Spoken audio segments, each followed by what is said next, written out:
Hello, wherever you are in any part of the world. Hello from my heart to yours.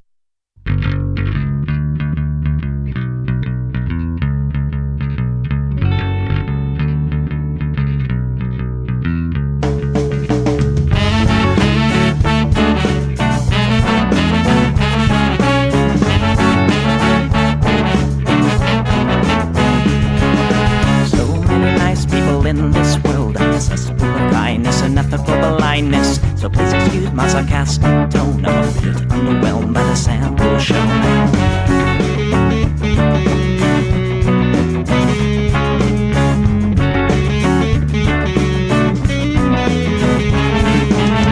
Mr. Piss-drunk fraternity guy, you got my ass full of bloodshot eyes. Get drunk and fight every night. Idolize Bradley, belittle women's rights. Homophobic, racist, and don't give a fucking hey. Do you think you can drive a bigger truck? So wear your baseball cap to the side to let everyone know that you're a nice guy. So cool, was so impressed. Lots of chicks and a barrel chest. Cause you're a real man. Punch for punch, gonna piss in your face while you're passed out drunk. I'm a nice guy, you're a nice guy. He's a nice guy, but all of you are assholes. I'm a nice guy, you're a nice guy. She's a nice guy, but all of you are assholes. Nice guys rule the planets. Oh, I just can't understand it. Conquered defined by deception and lies. Social Darwinism and an overdose of pride. Fuck off, jerk off. I don't wanna hear it. Fuck off, jerk off. Read into the lyrics, cause everybody gets their just desserts. As long as you remember that nice guys finished first.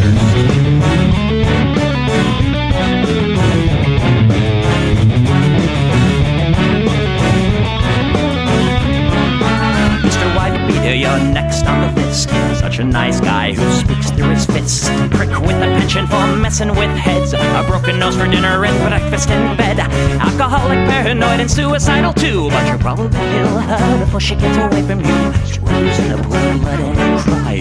All your friends say that you're a nice guy. Have a drink, this one's on me. Look, you're doing fine, losing to your disease.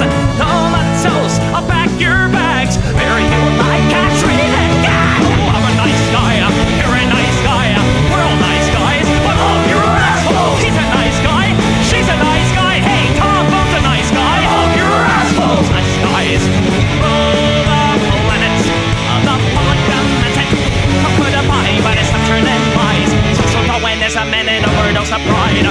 Fuck off, jerk off. I don't wanna hear it. Fuck off, jerk off. Read into the lyrics. So let the party spill quench your thirst. As long as you remember that nice guys finished first.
Hey everybody, welcome to the Plex. We generally do this show every Sunday at 7 p.m. Pacific right here on Twitch. That's twitch.tv/EchoPlex Media. This is viewer and listener supported programming. So, I don't know, eplex.store, patreon.com/EchoPlex, or just go to our website, echoplexmedia.com. Click the support link at the top and find your favorite way to support the show. I know it's the holidays, and if you don't have any money, just tell everybody about my show at Christmas. Better than arguing about Donald Trump. I'm producer Dave. You can find me on Grindr in a new zip code. And this is what the people want. I don't hate the cops.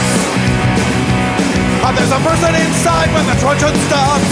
Donate the cops. When the raiders come, who will protect the shops? Donate the cops. They're a sensitive bunch if you don't stop throwing your rocks. Snap, crackle, pop is the sound of a taser. Your body drops. Donate the cops. Donate the cops. Donate the cops. Donate the cops. Like your local police. 'Cause they don't do nothing wrong like your local police. Got rid of the corruption and the racism is gone. They've been keeping the peace, keeping homeless folks out of the parks and malls. Got a cure for your social disease. Follow the law, don't hate the cops. Follow the law, don't hate the cops. Follow the law, don't hate the cops. Follow the law, don't hate the cops. Follow the law, don't hate the cops. Put your hands above your head and show you're not afraid. I'm the fairest judge that your skin color's gonna get.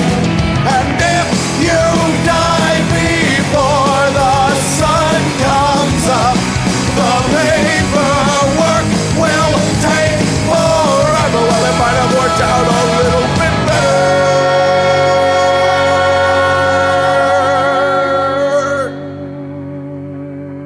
If you didn't hate the cops, 'cause they don't do nothing wrong, donate the cops. You can't blame them for just doing their job, donate the cops. Well, you gotta wonder, how much would it cost for you to be shot at and stabbed at by maniacs and drunks? Donate the cops, donate the cops. Donate the cops, donate the cops. Donate the cops. Donate the cops, donate the cops. Donate the cops, donate the cops. So we're going to start off with a little bit of good news this week. There's no video or audio for this story, but I saw it and I was like, I kind of got to put this on the docket. This is a Sean Taylor, the Q cop we've been covering up in Millersville, Tennessee, has resigned from not just from being like in leadership of the Millersville Police Department, but from the police department entirely in the midst of a criminal probe that we've been covering on this channel. You can read more about it on News Channel 5, and the article, as always, is linked in the show notes. I'm imagining we will get some more information on that soon. But while I was perusing this site with News Channel 5 out of Tennessee, I found that Phil Williams is still doing the good work. Here is a bit of a story about Jackson County, Tennessee, where a bunch of Christian nationalists have shown up and tried to take over the town. And the good people at the town, I'm assuming mostly Republicans, are not fucking having it.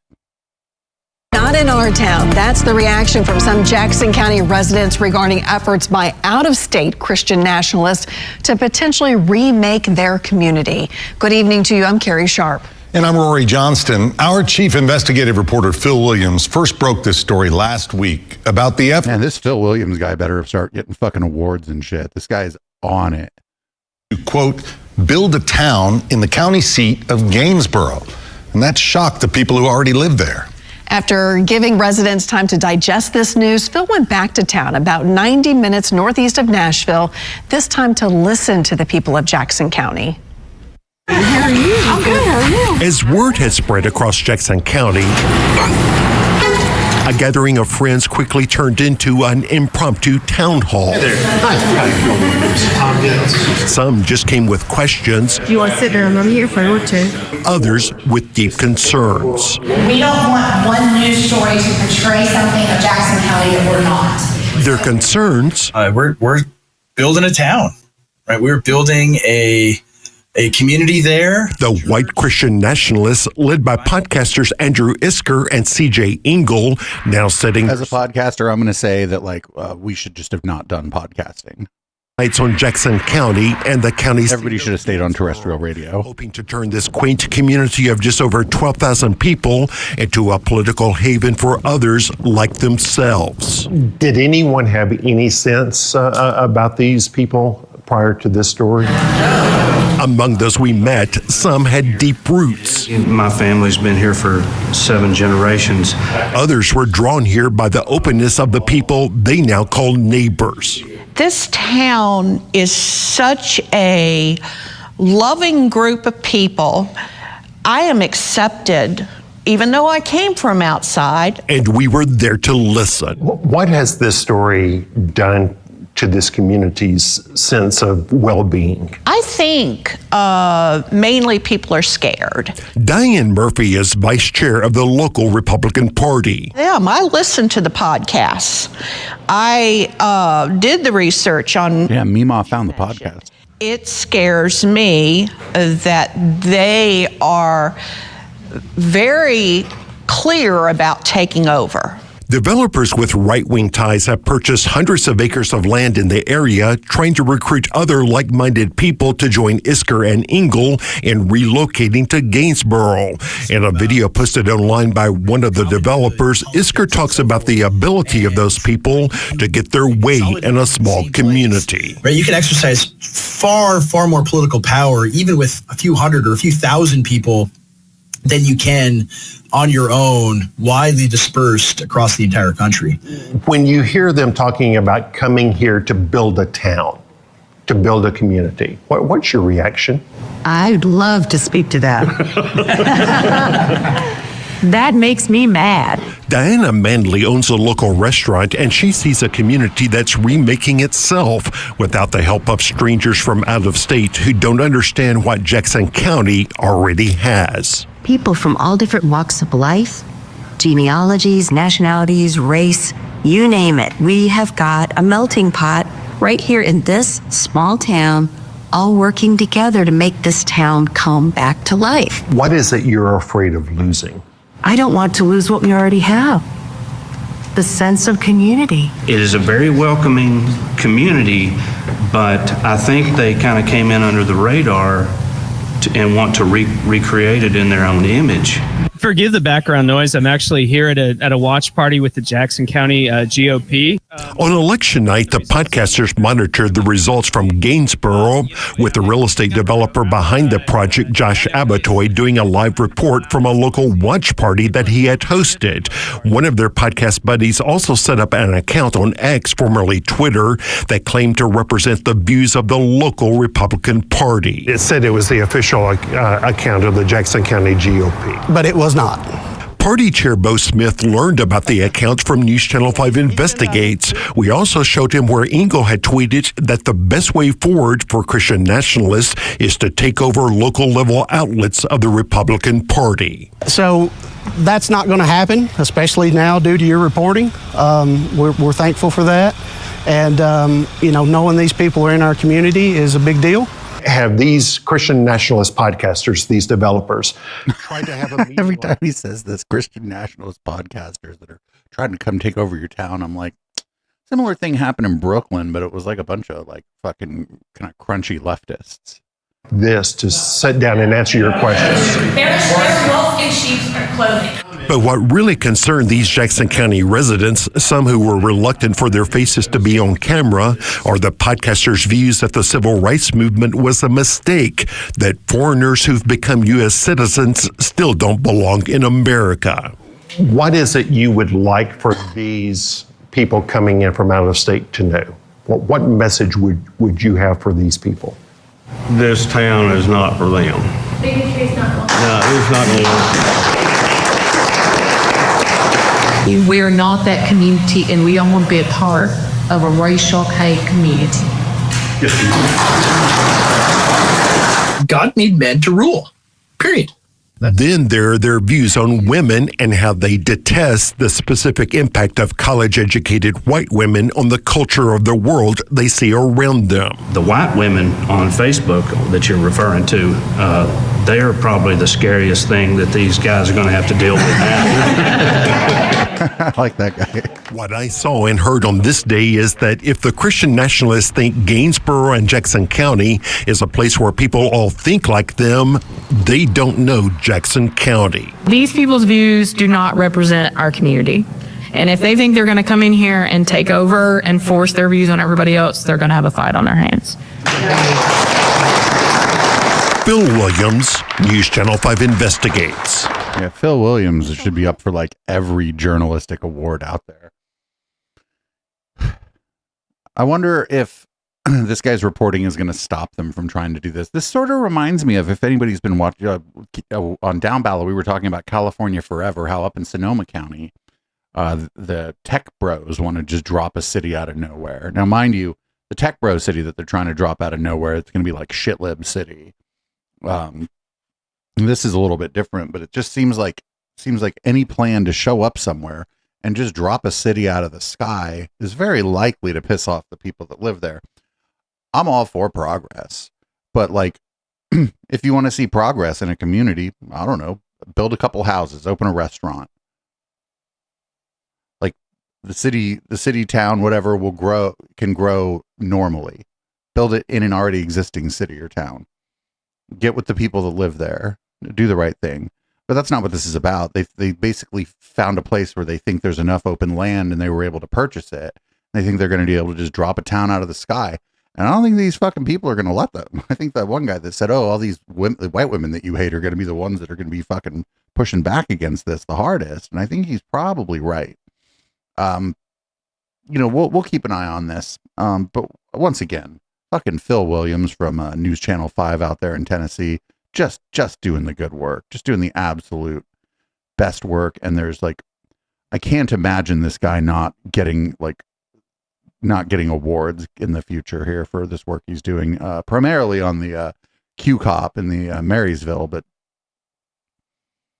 or Millersville, I'm sorry. But this stuff is good too, and it's good to see that there's a news channel out there in Tennessee kind of calling it like it is, unafraid to use the term Christian nationalism. So I think a lot of news outlets are hesitant to use terminology like that when they discuss things that are going on. Up next, we got Nancy Mace is an expert on the queer community. Wait a second. These people are pagans. Like, they are truly fascistic. On Benny Johnson's show, too. They're fucking pagans. In their politics. It's evil. It's demonic. I mean, this is a fight. This is a battle between good and evil. And I said yesterday, I was like, LGBs need to divorce the T's. It has nothing to do. We ain't gonna. With one another.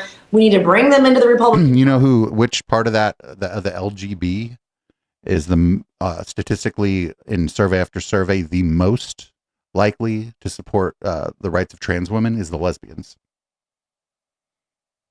And we say we're going to protect women and kids because this is ridiculous. It's outrageous. And my rights don't end where their feelings begin. These guys need to be put in a mental health hospital and a mental health institution and get the help that they truly need. It is a mental illness and nothing less. So no.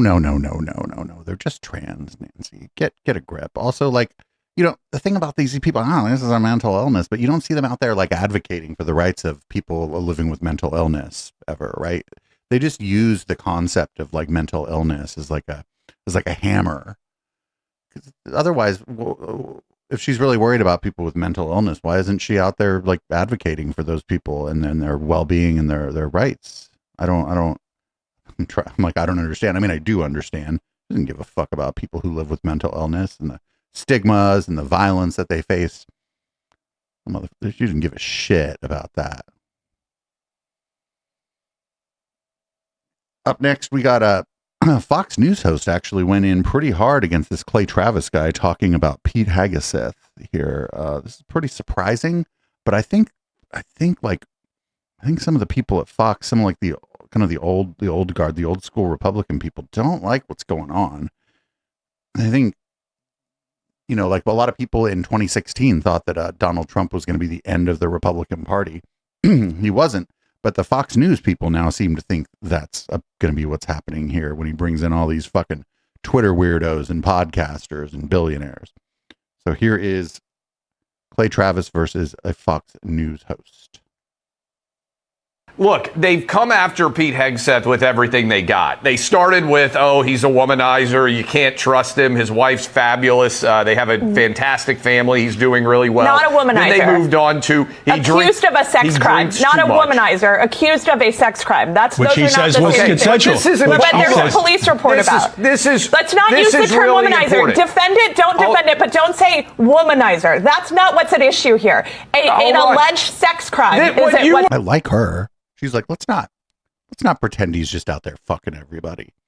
He's accused of, I believe, he was many times accused of sexual assault. Like she said one time, there was like a police report. They ended up not investigating, for whatever reason. What you are doing, hold on, Lucy. What you are doing is everything that's wrong with the way these are covered. You said accused of a sex crime. Yes. He was actually cleared of a sex crime. They investigated. There's a difference between being cleared of something and the district attorney's office choosing not to press charges because they don't think they can get a conviction. Lied. There was no basis for it. Wait, he wasn't prosecuted. He was accused. He was cleared. That's he not. Was cleared of a sex crime. Wrong. That is Incorrect. 100% true. They investigated him in in California. They found that there was absolutely no crime that had occurred at all. That's not what they find. They find that they don't believe there's enough evidence to even get an indictment, much less a conviction. It's very different than saying that there's no evidence that this event occurred. That's why we have the standard of beyond a reasonable doubt, and then you're guilty. And if that isn't met, you are found not guilty. You are not found innocent. That is the truth. So you can't say that's not what happened. I got to blow the whistle on time here. 100% I got to what blow the happened. whistle. Second. No, we have no time for second. To go and accuse Cut his mic, of alcohol-related issues. That failed. He's going to be defense secretary, whether Lucy likes it, whether anybody else out there likes it. I like they're laughing at this guy. I think you're going to do a killer job. Well, it is a worldwide organization with 3 million employees, so we'll see how this plays out. That lady was like, no, you're calling this womanizing. I don't even like the word, right? Because that could just mean somebody could just call it that if you're just like sleeping around and everybody's cool with it, right? Like that's fine. I sleep around and everybody's cool with it. But like trying to say that, oh, he was just sleeping around when the problem is like multiple accusations of sexual assault that people believe to be credible. That's very different than slept around. Up next year is Mike Huckabee. He's, I guess, going to be the ambassador to the nation state of Israel. So why do they hate them so much? Well, they hate them because they hate God. And if you hate God, you hate anyone that he puts his hand and blessing on. Like it or not, God has put his hand and his blessing on the Jewish people. And so if you're Satan, not that you are, but if one is Satan, his goal is to destroy that which God loves. So that's why we're seeing it. And to try to explain it any other way will never make sense. The only explanation is the biblical explanation, and that is this is a demonic uprising against God and his people. Yeah, the Jewish folks in my chat are kind of mad about that because, like, the way this works, right, is a lot of Christian people, a lot of Christian nationalist people like Mike Huckabee will express anti-Semitic views. And then when some Muslims do something, they'll say what they think isn't anti-Semitic, which is to say that the Jews are God's chosen people, and that's why the Christians like them. But that's fucking anti-Semitic too, right? Because you're just using them as like a prop in your crusade against people with the other wrong imaginary friend. This is so fucked up. We're so fucked. I mean, like it's gonna be interesting to cover. I don't think it's gonna be fun to cover. I think it's gonna be a downer to cover, but this is so fucked up because all Mike Huckabee is one of these end times people who thinks that the Jews have to all go back to Israel so that Jesus can come back, and then the Jews who are there, they either convert or die. I mean, that's the story. That's what they think that's what's supposed to happen, I suppose. And I don't know, that sounds kind of anti-Semitic to me too, actually. Not really, doesn't sound like you're giving these people much agency. Up next, we got a 7-second clip. This is just Mae Musk, Apartheid Clyde's mother. We call her Apartheid Claire, even though it doesn't rhyme. And this is just 7 seconds of her on Fox News. On Musk as a child. He was just a shy child. I said he was a genius. Nobody believed me.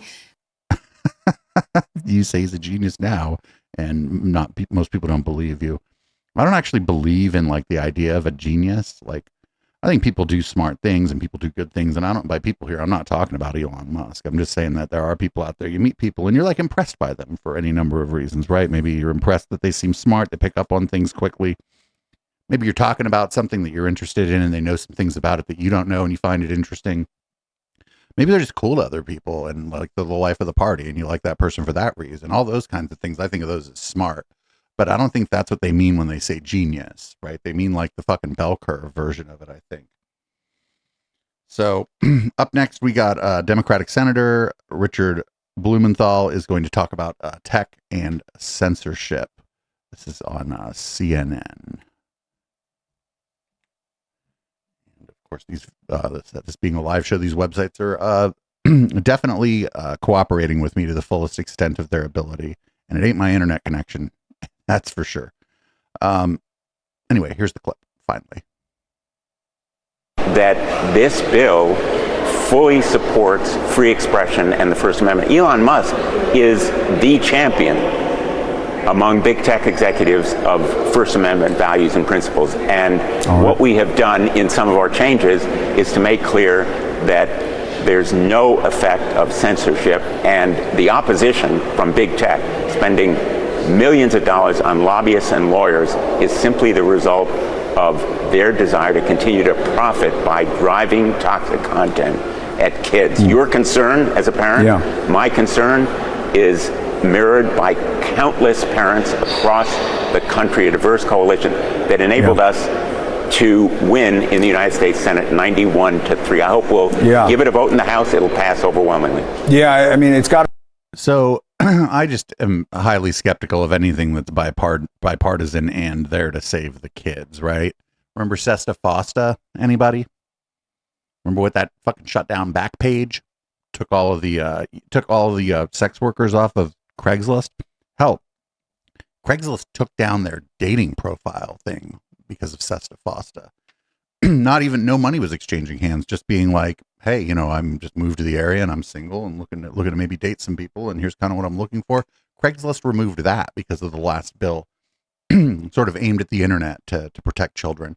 So the devil is in the details here. I haven't looked into this bill, but I bet there's some shit in there that's bad. Just because Elon Musk opposes something doesn't mean it's good. So we'll have to see. Maybe we can take a look into it sometime. So this week, the councilman is off because it is I don't know, for whatever reason, the councilman is off. So we're not going to have down ballot this week.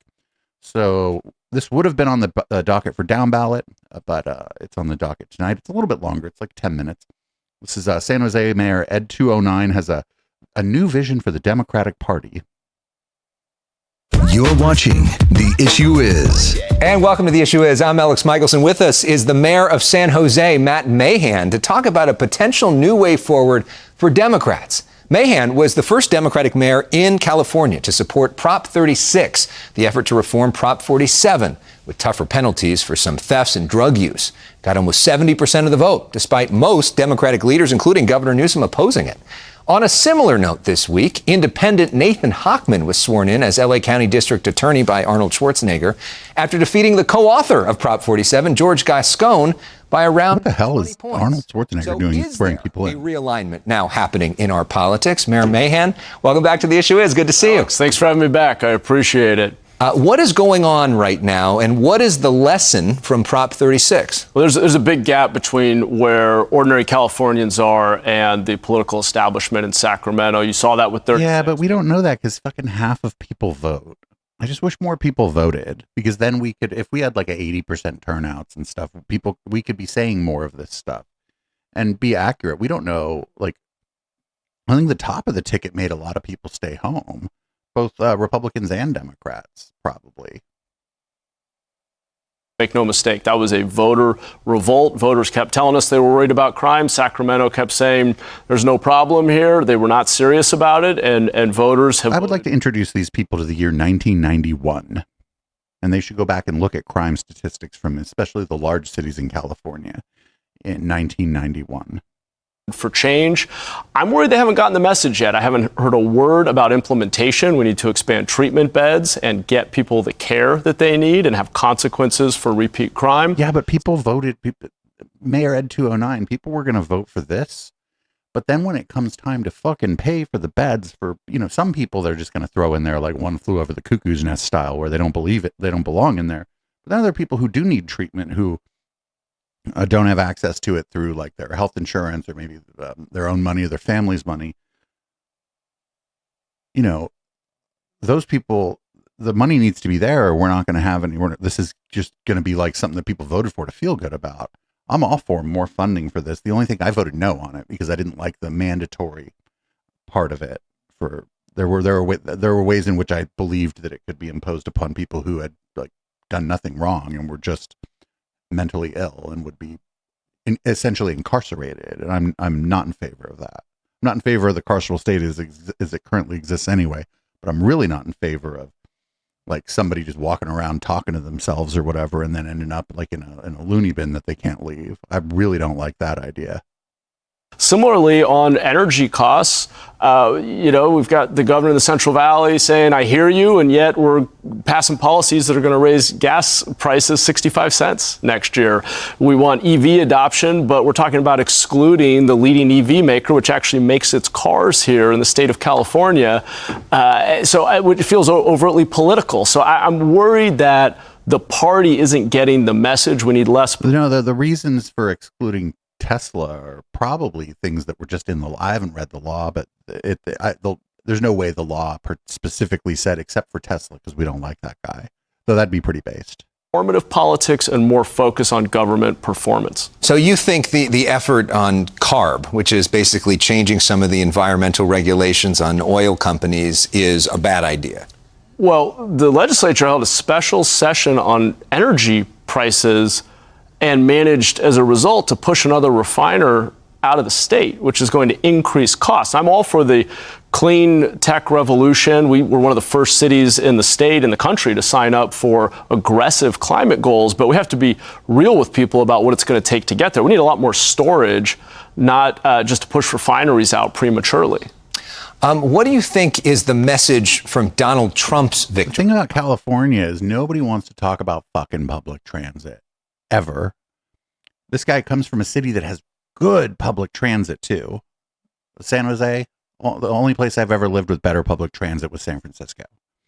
San Jose has excellent public transit, and this dude never says fucking shit about it ever. Obviously, Democrats in the state were able to flip 3 congressional seats, but Trump able to gain in this state and gain in counties across the country. I think the message is really about listening to people about the issues that affect their lives. Democratic leadership, particularly in the state, is having a conversation with itself, with interest group leaders. We need to talk to people out in the grocery store. I have a hard time getting through the grocery store every weekend because people want to talk to me about crime and homelessness and the high cost of living. And we need to that's like a self-selecting group that doesn't just go, oh God, that guy. On driving forward solutions that bring down housing costs, reduce crime, get people into treatment, end this era of encampments, clean up the state, and create more economic opportunity. That's what people care about, and we're getting distracted by other issues. And you think the National Democratic Party is doing that too? I do. Yeah. But what are the issues, Mr. Mahan? If anybody remembers when he was running for city council, he was like at a lot of like LGBTQ events and saying that he was going to be an advocate for LGBTQ people. But when they say, oh, they're getting distracted by other things, that they fucking mean trans people. They mean that like the Democratic Party is not perfect, but certainly far less like almost 0% chance that the Democratic Party is going to try to enact legislation that is going to target queer people. First reaction to Trump's victory from the governor of the state, Governor Newsom, was to call a special session. They've talked about it as a Trump-proofing of California. You think that's a wise use of time? Well, I think that the best resistance, if you want to call it that, is to make California work. Prove that what we're doing here is a model for the country going forward. That's where we've been. For the last 50 years, we were the state that led the way. We innovated, we solved problems, we were the trendsetter, and now we're reacting. And I don't, sure, there will be this is fucking nostalgia.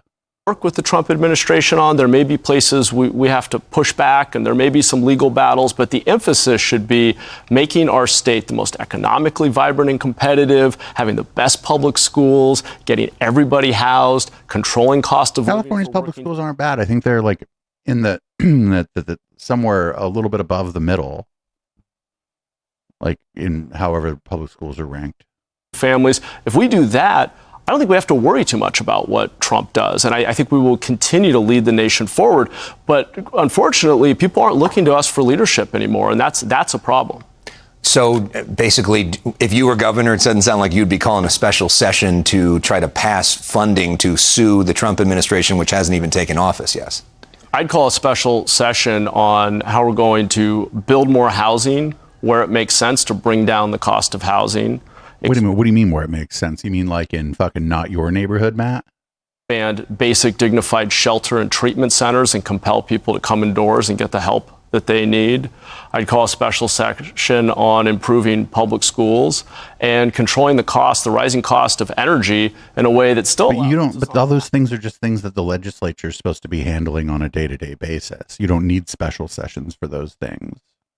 Path to meeting our climate goals, but doesn't prematurely drive up costs unnecessarily. It sounds like what you're saying is that you think the governor is focused on the wrong things.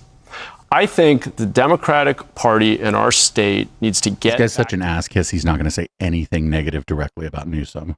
Basics. Listen to ordinary people about the issues that affect their daily lives.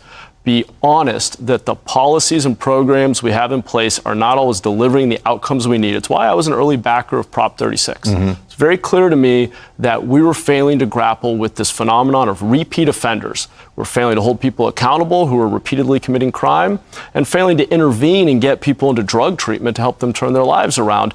That's not a partisan or ideological issue. That's a practical issue where our policies weren't working. And now we need to go implement Prop 36 to fix it.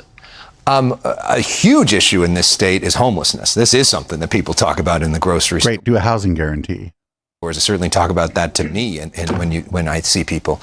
And there's been different approaches. I got to tell you, I was just looking at apartments and there were a lot. And I wish I would have had like a month and a half to look, because it looked like here in the Bay Area, especially over here in Oakland and in San Francisco, it looked like the rent was on a downward trend. So all them empty apartments, I don't know. Seems like the fucking problem solves itself if you have the political will to do it. One's called Housing First, which is this idea of let's get people into permanent supportive housing. The others is sort of an idea of Shelter First, which is let's get people off the streets to wherever we have to get them because it's taken too long to get permanent supportive housing. Why not both? Why not Housing First where you have the resources to do it? And then you fall back on shelter. What do you believe in, and what do you think is working in San Jose? What's working in San Jose is the rent for I was looking at apartments, the rent for a studio apartment in San Jose, or more specifically in Campbell, where I used to live, because I wanted to move back to Campbell. $2,250 for like not the greatest accommodations. Downtown San Jose, $2,000. So what's working there is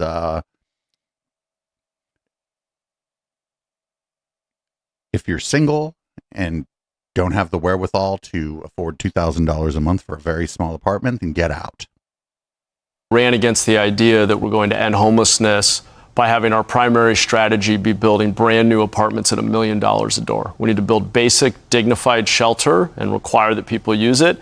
And we need to invest in the supportive services like drug treatment and job training. What about the places that are already empty? People turn their lives around. That's not to deny that we have an affordable housing crisis. But the way to solve that is not to tax residents. I mean, how many square feet is that? How many square feet is that? I'll take it. Does it have fiber? Possible housing at $1 million a door. It's to actually remove the restrictions, the fees, the process we have around housing. It's wrong that it costs twice as much to build the exact same apartment in California as it does in Arizona or Texas. We are in our own way when it comes. Sir, earthquakes. Earthquakes. Earthquakes. You're not in the cost of labor to, put the fucking power in and all that might be higher here because people, again, apartment housing's expensive here already, but also just the cost of the structure itself is higher because earthquakes. It's expensive to build in Los Angeles Metro and the San Francisco Metro in the first place, just because of the wages are increased for the people building and the price of the property is higher. But then you also have to build the building in a more robust way because of earthquakes. And that's good because then when people live in a building and the ground starts shaking, it doesn't just fall down on them. To housing costs, and we need to look at the overall regulatory environment. The answer can't just be another tax, another bond. It's got to be getting down to the guts of what's going wrong in this overly bureaucratic and restrictive government that we have in California. What obstacles are you seeing in implementing that? Because we talk about all these homelessness solutions and then the problem keeps getting worse. Well, actually, in San Jose over the last 2 years, we've reduced the number of people living outside by about 15%. But that's just because like when you go out on a Tuesday and you try to get a count, then you go out on a Thursday and you try to get a count, you're probably going to have maybe a 20% swing max, maybe more, because it's not like these people have a door you can knock on. You don't know if somebody dressed like me sitting on the train is homeless. So you don't know. It's just like a snapshot of what you can see. The way we've done it is by converting motels, and that's a place where I give the governor credit. The Home Key Project has helped fund that work. We've stood up modular units and interim housing solutions. We've added safe parking, and now we're looking at a safe sleeping site. We're creating basic, dignified, managed environments with security, sanitation, and supportive services. And when they're available, we are banning camping and requiring that people use them. That's the formula. If we want to end unsheltered homelessness, you got to have places for people to go and hold people accountable. This just sounds like it's illegal to be broke. We're not even talking about poor here. We're just talking about broke, right? Poor is like, we think of it as a more like permanent, not permanent, like semi-permanent, but broke just means you can't make your bills for a couple months. We're making that illegal. No. Another big issue, especially in San Jose, the heart of Silicon Valley, is artificial intelligence and this question of how does it impact our lives? How do we regulate it? You held a big conference this week with people coming from around the country to you to talk about this. What did you learn? Well, yeah, it was great. We had our first Gov AI Coalition Summit. We had 200 public agencies come together in San Jose to share best practices. Look, AI concerns some people, and we need to take seriously the risks around like a nice tote security and privacy. And so we have to get that right, and we have frameworks for being able to do that. But I think there's tremendous potential for new AI-powered tools to improve productivity in government. We can speed up permitting. In San Jose, but then the AI is racist. like even like the companies like fucking, what is it? OpenAI, which is a dumb name for a private company that doesn't produce any open source software. Even they like admit that the biases of AI more or less represent the biases of the training data they use. And the training data is just the shit on the internet. And so I don't know if I want the permits being decided by something that's like biased by how the internet talks about people. Optimizing bus routes, we can reduce the time that buses spend at red lights by 50%. We're proactively identifying potholes and filling them before they create damage to somebody's vehicle and make them pay for it. We're identifying when street lights go out, when there's graffiti. We don't need AI. There's been sensors on traffic lights forever that know that a bus is coming and adjust the cycle to favor the direction the bus is going. You don't need AI for that. delivering services faster and more efficiently by using better tools. And that's how California should lead. We should lean into creativity and innovation to make government better. Yeah, and you're starting to see that there. I'm curious just broadly, because what you're talking about in terms of the Democratic Party is different than some of what Governor Newsom is saying. They haven't always loved a lot of dissent. What's the nature of your relationship with him and with the Democratic leaders in the state now? Well, the governor and I and Speaker Rivas, we have an ongoing dialogue, and it's respectful. We can agree to disagree. It may be that where we have differences largely comes from where we sit, the positions we're in. As mayor, I am responsible every single day for making our neighborhood safer, cleaner, getting people out of encampments, and building more housing. This is a crazy thing for somebody to be saying about San Jose, too, because there ain't. I mean, you look at like big cities with the population of San Jose, and then you look at the number of like murders every year. San Jose is like safe. Like it's, I don't know, I've probably never lived anywhere safer than the city of San Jose. Run and hide anymore. I mean, that is, I go to the grocery store and those are the questions people ask me. And so I feel that sense of urgency, and I'm acutely aware of the fact that many of the policies we have in place today simply aren't delivering the outcomes that residents are demanding. So we just may not have the same perspective on what it's going to take to deliver the better, safer, more affordable state that people want. It's also interesting. This guy's sitting there as the mayor of possibly, San Jose might be the richest big city in California. Are you thinking about running for governor? I don't want to run for governor. I want to run San Jose. I love this job. I have the opportunity, if the voters decide, to do this for 8 more years because we realigned our election date. And I love what I'm doing. My wife and I are raising 2 little kids. I love what I'm doing. My wife and I are. Wait, what happened? Did his phone go off? And so he just started talking. He just started over? We realigned our election date. And I love what I'm doing. My wife and I are raising 2 little kids. I love what I'm doing. My wife and I are raising 2 little kids in San Jose. We're very happy.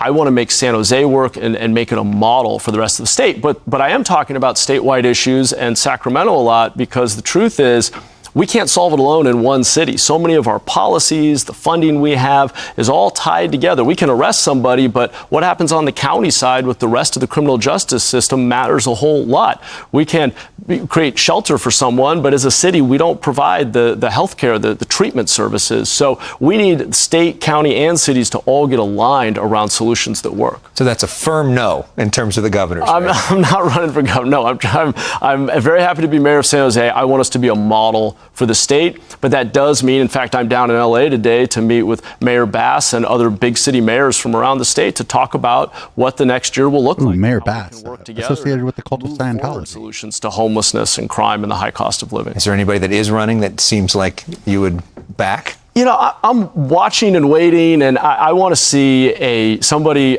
who runs who is not focused on partisan battles, who's not super ideologically driven, who's a problem solver, who identifies that what the state needs is to be safer, cleaner, more affordable, with more economic opportunity, and offers a set of solutions that are different from what we're doing today. So I want somebody who is an empty vessel who comes in and says that they're going to fix all the problems that everybody's been talking about, but they don't really have any ideas. We're not where we need to be as a state right now. Well, let's wrap up with something fun. We do personal issues, which is your favorite part of the segment. Of course, this is where we ask about you, pop culture favorites, first thing that comes to mind. All right, you ready? I'm terrible at pop culture. I well, know that's literally nothing in this category. What is your favorite TV show you've recently binged? Oh, gosh. Oh, we are watching this show called The Jackal, Day of the Jackal. You remember this? I have not, but I got to check it out. Pretty good. Favorite movie you've watched lately? Oh, man. Lately is watching Braveheart for the 5th time. There you go. That's good. Okay. What's your favorite holiday song? Oh my gosh. Just say that song by Wham for fuck's sake. Jingle Bells. Silent Night? How's that? That's okay. And what's your favorite holiday tradition? You know, fire in the fireplace on Christmas Eve, just hanging out with the kids and you know, reading the night before Christmas. I love it. Well, thank you so much for sharing your views. We appreciate it. Fuck Matt Mahan. Oh, man. So, I don't know what show we watched, but it was probably bad. We're about an hour in, so it's time for our palate cleanser. This is actually pretty funny. Allie Drew sent this to us in the Discord. Almost all of our really cool palate cleansers come from Allie Drew in the Discord. So this is making fun of a certain kind of TikTok video. Excuse me, what's your NOA? $2,500 a month. Oh, can I come to your house? No, you can't come. Excuse me, what is your least favorite fashion trend? Look with all these questions. Oh, can I come to your house? Whoa, no, you can't come to my house. What's your body count? Let go of me. I've got a bullet for you. Oh my God. Come with me. Get down, get down. Did you give them a sound bite? I told them I ran. This place is gonna be swarming with them. Oh no. Smash or pass. What song are you listening to? Were you bit? No. Come with me. Shooting me. Why aren't they going down? Influencers don't die unless they get their sound bite. Get in my car. Wow, this is an amazing car. What do you do for a living? What did you say? This is a nice car. What do you do for a living? Check out the tire before we go. Check out the tire first. That's a nice car. What do you do for a living? Very, very funny. Those are like the most annoying fucking videos, like on TikTok and like YouTube Reels and stuff, is where they just like, where do you live? How much is it? Fucking annoying. Up next, Allie Drew also sent this. There's a whole series of these. It's from the Montana Department of Organic Flammability. Acronym for that is DOOF. And this is, isn't it great to be in Seattle? Day in the life of a Seattle native. After a morning of legalized shoplifting at Walmart in Bellevue with your wife's boyfriend, Rob, you hotbox your Ford Focus in the parking lot, Soundgarden on full blast. You're running late for Furry Fridays at the Queer Anarchist Hacker Collective in Capitol Hill. Soup insists you're a Fed because you don't drive a Subaru like the rest of the crew. But what did they know? They still have their California license plates. Traffic in the Emerald City has become unbearable since all the transplants moved in. But as an expert in defensive driving, especially in the rain, you show these carpetbaggers the true meaning of the Seattle freeze. While driving down I-5, you get a call from your mom. She's asking if you're coming home for the holidays. Everyone in Yakima misses you dearly. Rob's got business down at the port and needs you to drop him off. His friend Gooch is there and is really angry, and he needs to go find out why. At least you get a chance to finally see the Space Needle for the first time, even if it's at a distance. You flee frantically to Furry Fridays just to find out you're the only cat girl in attendance. It's nothing but foxes and red pandas. You suspect the host, Pulse, might be a Zionist because she unfollowed Macklemore last year. The party's bust. You didn't even get to pee on Carl. You're so mad you tweet, Joe Biden is a war criminal. You can't believe you took a half day of PTO for this. Oh well, back to the office. You're working on some cool new drone targeting system that's sure to be a hit. There's a bunch of those. I encourage everybody to check them all out. Oh, I have another one.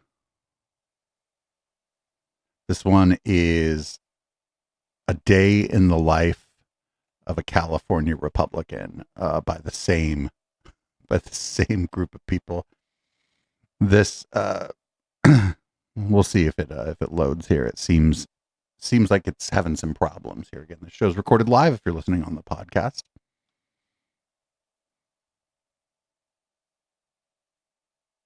One more time here. It says paste valid link here, so I'm going to do that.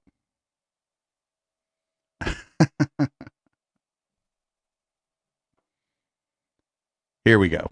Day in the life of a California Republican. And somebody's friend Gooch comes up again in this. Day in the life of a California Republican. You get in your beat-up Ford F-350 only to find out your catalytic converter has been stolen, and that shit won't pass smog without one. Thanks, Gavin Newsom. You head into Fresno on a mission to find a replacement. You tune your radio to 580 AM and spend the whole morning listening to Rush Limbaugh reruns. He was right about immigrants ruining the country. Instead, the Democrats gave them driver's licenses and let them wreak havoc on our roads. Breakfast is the usual. A chile relleno burrito and a large horchata from Robertitos. The wrecking yard your buddy Gurpreet recommended recommended is fresh out of cats, all heisted last night. Apparently the meth is really good this year. Some dude everyone just calls Gooch set up a lab out in Modesto and cornered the market. You don't want to mess with Gooch. Determined to fix your Ford and maybe pick up a little bag of Gooch's good stuff? You hop on the 99. Heading north, you stop and laugh at the bridge to nowhere. All that wasted cash on high-speed rail when they could have just widened 99 to 8 lanes. Modesto, California. Water, wealth, contentment, health. But you're not here for any of that liberal crap. You find Gooch slinging his wares outside the gas station on 5th Street. He gives you a first-time customer discount. It's really good stuff. So good, you forgot to ask him about your catalytic converter. Crime, traffic, inflation. The Valley was once a great place to live, but now it's overrun by addicts and Bay Area transplants forcing their woke values down our throats. Oh, hey, look, it's your old pals Kerman and Clovis. You congratulate them on 5 years of marriage and drive them down to Bakersfield to admire the only thing Nancy Pelosi can never take away from us. Fucking great. Fucking hilarious. Absolutely fucking hilarious. We should definitely check out more of those sometime. I bet there seems to be a bunch of them. Up next, this is from Blue Sky. We started finding stuff from Blue Sky, and this is a message from the Lawyers Guild. So this is for young activists. Message from the Lawyers Guild for young activists. One thing that hasn't changed over 50 years, something that is so important to tell you kids who are new to this movement. Shut the fuck up. You're sitting in the police transport van after a protest? Shut the fuck up. In a holding cell with your comrades? Shut the fuck up. Cop knocks on your door? Shut the fuck up. Texting on an unsecured device? Shut the fuck up. Pulled over by the cops after a protest? Shut the fuck up. Cop just asking about your day? Shut the fuck up. Feds, call your mom? Tell your mother to shut the fuck up. Now, repeat after me. When the cops come calling, what do you do? Shut the fuck up! That's great. There's this video that we've watched a few times on the channel about, it's actually from a former sheriff and a public defender that they just tell you there's actually never at all any upside to talking to the cops unless you called them. And even then, careful what you say. There was an anecdote in that where the cops thought somebody had committed a crime, and they said, "Oh, it was pretty rainy the other day, or Thursday, or whatever." And person said, "Oh yeah, it was." And well, it wasn't rainy where that person lived, but boy, howdy, was it rainy where they thought the crime had been committed by this person. So, person just sort of put themselves in a location, maybe that they weren't even in, just because they talked to the fucking cops. So this is absolutely correct. Do not talk to the cops. Up next, we got Taylor Lorenz, National Treasure, talking the real to someone on News Nation, which the people in the chat here call the land of misfit anchors. You did say that Brian Thompson murdered tens of thousands of people. And I really, murdered? I do believe that insurance companies denying life-saving care is murder. You are one of the millions of Americans in this country that has watched someone that you love and care about deeply suffer and die because an insurance company chose to deny them life-saving care. It is natural to wish the same fate, as your loved one on the people responsible for your loved one's death. Again, that is not a very enlightened position. I wish that we could all be kumbaya. However, I feel like that's a pretty enlightened position. That's enlightened vengeance. I think millions of Americans have watched the people they care about die brutal deaths. And I do think that we, again, need to acknowledge the violence of these systems. It is wild to me that we just finished an entire election cycle and healthcare. Yeah, nobody talked about it. I mean, look at this. This is a bipartisan issue. This is not something that's on the left or the right. This is something that all Americans are feeling. 62% of Americans, a recent Gallup poll said, believe that it is the federal government's responsibility to provide health care. We are the only developed nation that does not have sort of public health care. Yeah, but Taylor, aren't you Yeah, I know, but you wrote that people have justified hatred toward insurance company CEOs because Yes, that's what she read, and she's correct.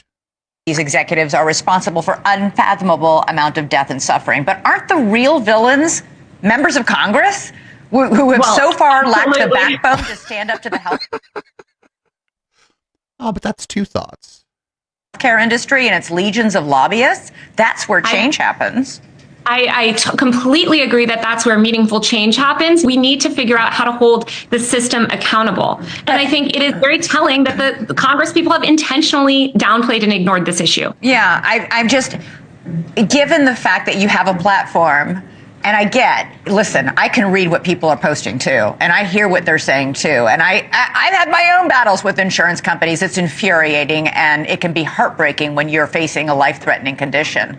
But to continue to talk about these CEOs are murdering people when it's Congress, it's up to Congress to change the laws. These guys are just doing their jobs and making money.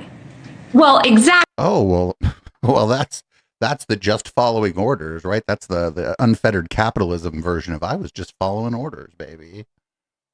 Exactly, and that is blood money. And I would say it is quite an unethical business to be in. I think if I was making a living denying people life-saving healthcare, I would really question my life choices. That said, as you mentioned, there are lots of parasitic, terrible, evil businesses out here in America. The healthcare industry is not the only one. We also have oil and gas, doing terrible things. We need lawmakers to take this seriously. We need to keep the focus on people in power. And lawmakers and the media need to make people feel heard. Because again, right now we're seeing unprecedented levels of radicalization on this issue. People are feeling like the media and these lawmakers are scolding them instead of making them feel heard. And so we really need people in power to listen to the public, listen to the American public, and take their anger seriously, because this is a barbaric system that desperately needs reform. Taylor Lorenz, thanks so much for coming on and sharing that. Really appreciate it. She tried to scold Taylor, and Taylor was not having it. Not having the scold. Very good, very good. And what she said, she wasn't out there like advocating for more people to do this. She was like, well, if you look at the response online, I'm paraphrasing, but if you look at the response online people don't really feel too sorry for this guy. And I mean, it's like, I forget who, it's probably apocryphally attributed to Mark Twain, because a lot of stuff is, but it's like, I'm not wishing death upon you, but I may celebrate your obituary, or something along those lines. And that's sort of what was going on here, right? It wasn't that everybody was like, oh yeah, go out and kill these health insurance people. It's like, well, if it happens, I ain't gonna feel bad for you. Fuck you. Which is, again, it's different. It's incredibly different. Like, for example, we're internet service is willing. We're going to watch a clip of Peter Thiel here. And it's going to be Peter Thiel on Piers Morgan. Now, I'm not telling anybody to do anything to either of these people. I wouldn't do anything to either of these people, but if something happened to either of these people, I would fucking celebrate their obituary. Now, this one's edited, but it's very funny. Also, Peter Thiel pretty sweaty. I think he like overdosed on adrenochrome or something. And to those who think this shooter is a hero because he did it because he said this healthcare executive was presiding over a healthcare system which kills thousands of Americans by denying them cover, what would you say to them? Like, it looks like his head is tensed up so much that the veins are popping out of like his temples. Like, what's going on with Peter Thiel? I feel like he's not long for this world.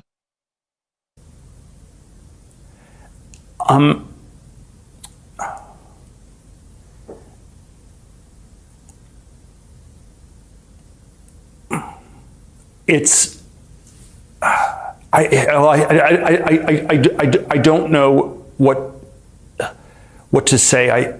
I still think you should try to make an argument, and I think this is you should, there may be things wrong with our healthcare system, but maybe you have to make an argument, and you have to try to find a way to convince people and change it by that. And this is not going to work. Peter, and, I don't know. Yeah. It's yeah. I mean, there are all sorts of things one could say about it, but I don't think, and I think I think the motives feel. I don't want to go into all the particulars here, but I don't think So you should all be happy that this playing that clip saved all of you from watching that entire interview on the intellectual Dollar Tree, because I thought about it. Up next, we got a new character in the broader conversation. This is Luigi's lawyer. I don't care the guy's name, but here's a little clip of Luigi. That's Luigi Mangione's attorney. Earlier today, you talked about the masks possibly being related to coronavirus. Could you elaborate on that?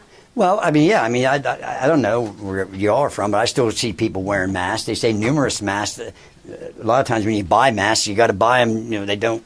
I guess you can buy them individually, but every time I bought them, they come in boxes. So I don't know. All I can tell you is that's not a crime. It's not a crime. Did your client indicate to you that the reason for the masks was because of the COVID? I would. Yeah, he was asked a question about why this guy had like a box of masks, and he's like, I don't know, some people buy in bulk. So there's going to be more of this guy. We're going to see a lot more of this guy because it's a high profile case, and he seems pretty reasonable there. Here we go. We got a song about United Healthcare, sung in the style of one Mr. Bob Dylan.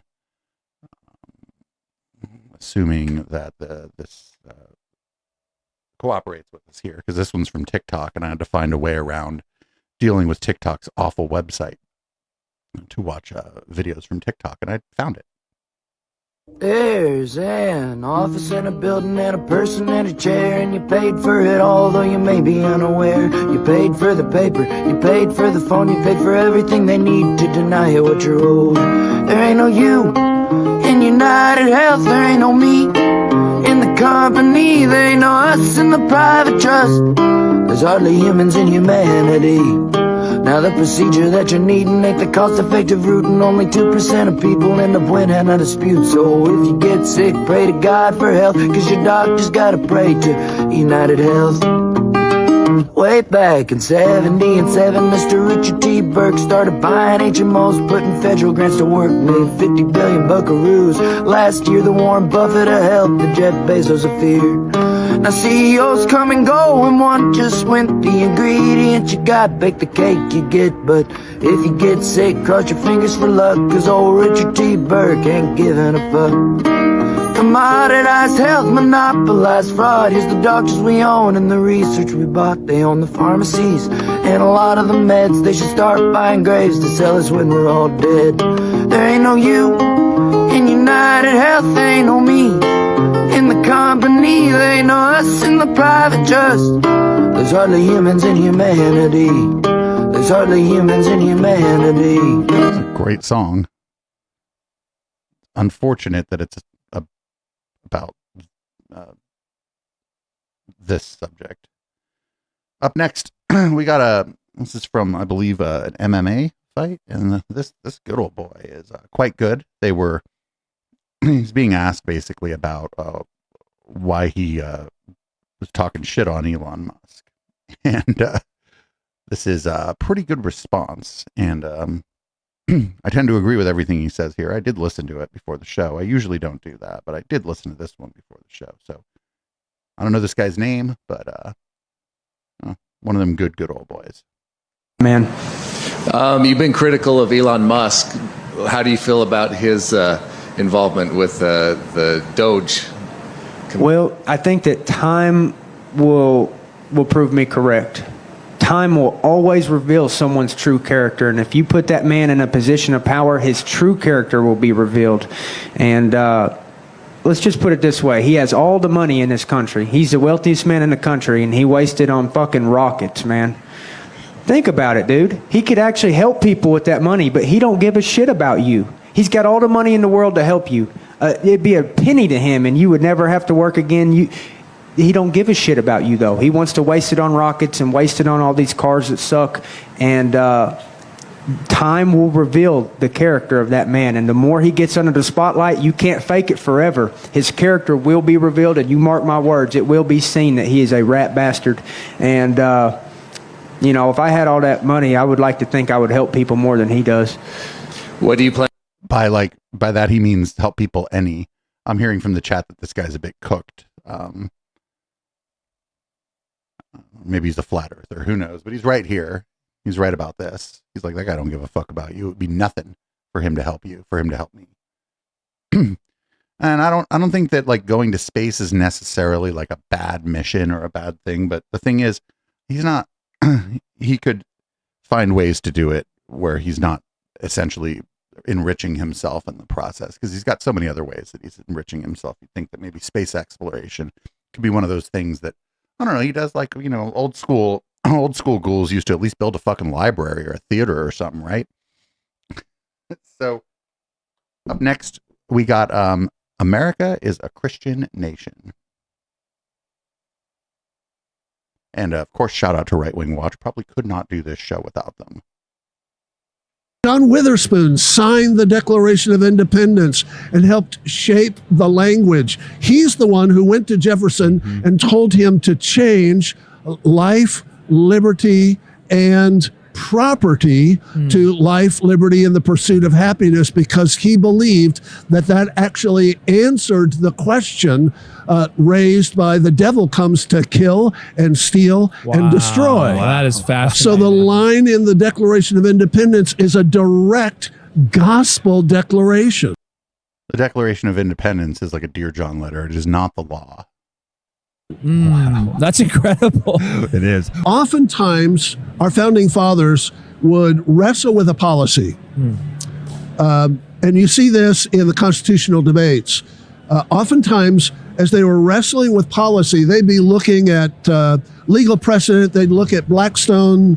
They'd try and figure out from a lawyer's perspective what was right or wrong. And invariably, someone would interject and say, yes, but what saith the scriptures? Wow. And they would not resolve the discussion until they knew what the scriptures said.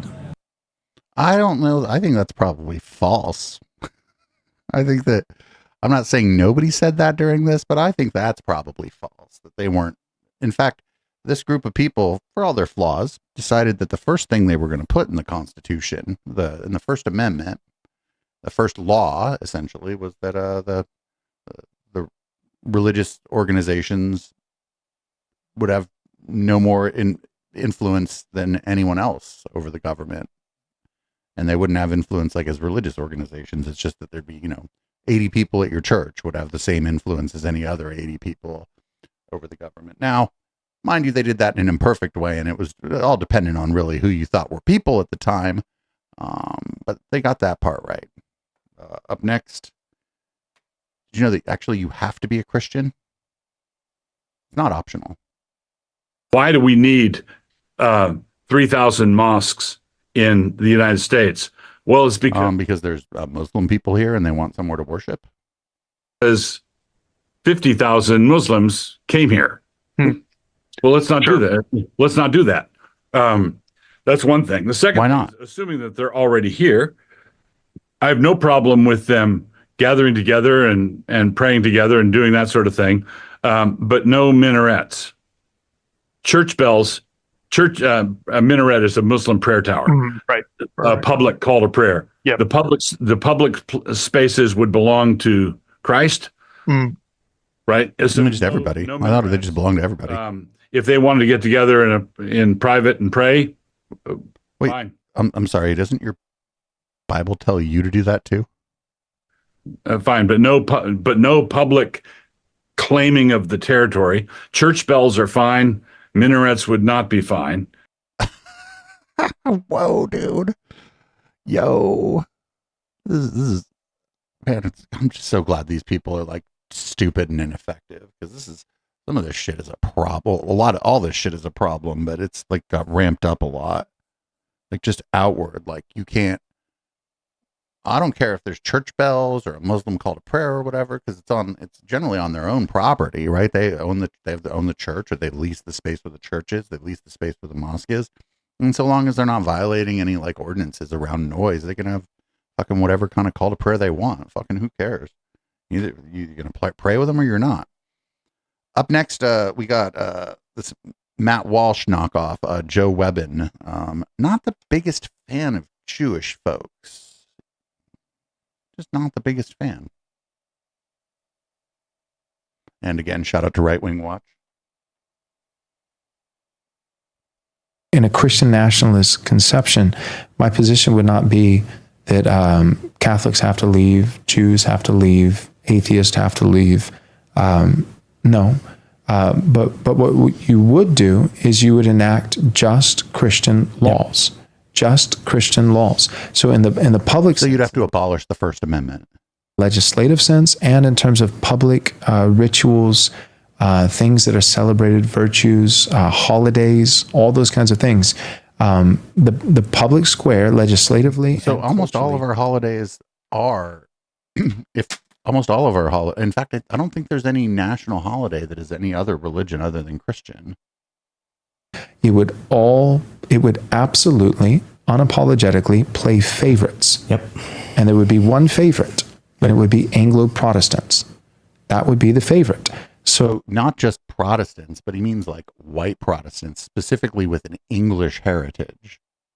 So there would be no public Catholic parade. Right. But you could have a public Protestant parade. Mm-hmm. And there would be no gay pride parade law that says Jews can't live here. But what there would be is anybody to hold public office would have to make a Christian profession of faith. Right. Yeah, remember, there should be no, the First Amendment says no religious test to hold office or hold office. This guy wants to abolish the First Amendment. A Christian profession of faith. So and not just a 15-minute profession of faith. Right. And they profession over time. And they would have to have a track record of it. That's right. No practicing Jew who hasn't converted to Christianity would be able to serve in public office. Well, that's crazy. Again, these people, remember, they're like, oh, we love the Constitution and free speech and we're the champions of the First Amendment.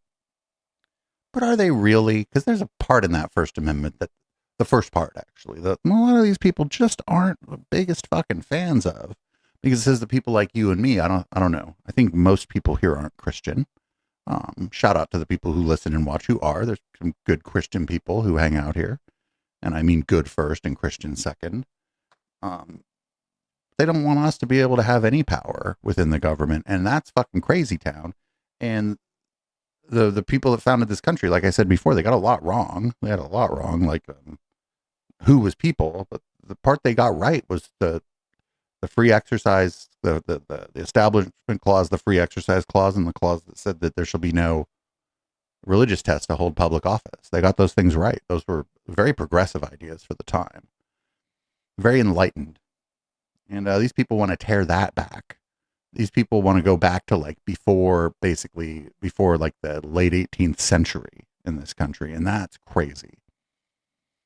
We got one more before we go into red light tonight.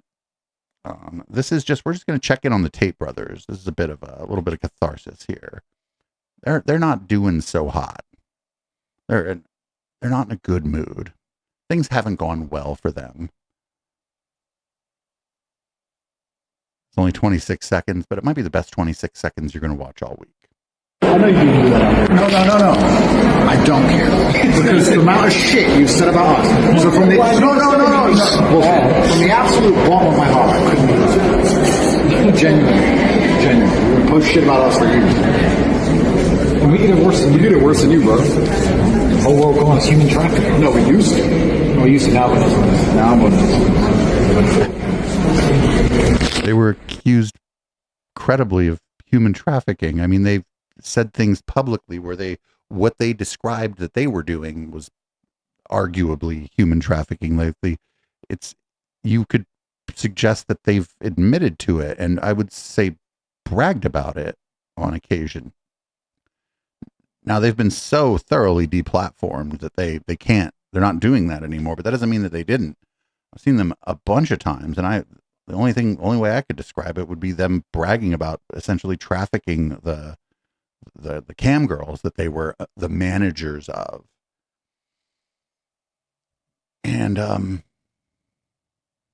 like somebody in chat said the hack of their Discord, like the hack. Somebody just went in. They just went in there and downloaded everything. Somebody got access and downloaded everything, right? But yeah, the release of the information from their Discord, like there were people in there like talking about how great it was that they were doing this stuff. And there's nothing wrong with being a cam girl or whatever, but that's like one of those things where, like, if you're a sex worker, that should be a relatively safe thing that you can do. You know, a friend of mine is a sex worker, and he has almost entirely made the transition from seeing clients to doing cam shows and like OnlyFans. And he's doing that on his own. He doesn't need no Andrew Tate to fucking force him to work when he doesn't want to work, or make him move to a different country because for fucking whatever reason. That's like the point of that. It's liberating for sex workers and safer because you're just doing it on the internet. There's no problem with in-person sex work. I don't want to give that impression, of course. If that's what someone wants to do, that should be legal. You should also have the protection of the law when you're doing that. And technically you do, but in practice, you really don't. So anyway, that's the podcast. Thanks everybody for tuning into the podcast. If you're listening on Spotify or Apple Podcasts or wherever the hell you listen to this show, think about watching the show live. That's twitch.tv/Echoplex Media, live 6 days a week. Shows start at either 7 or 9. You can find the schedule on our website or on our Twitch account. I am going to change the color of the light in here, I think. I'm going to change the contents of my beverage, and we're going to go into red light. This is Boomers by Periscope.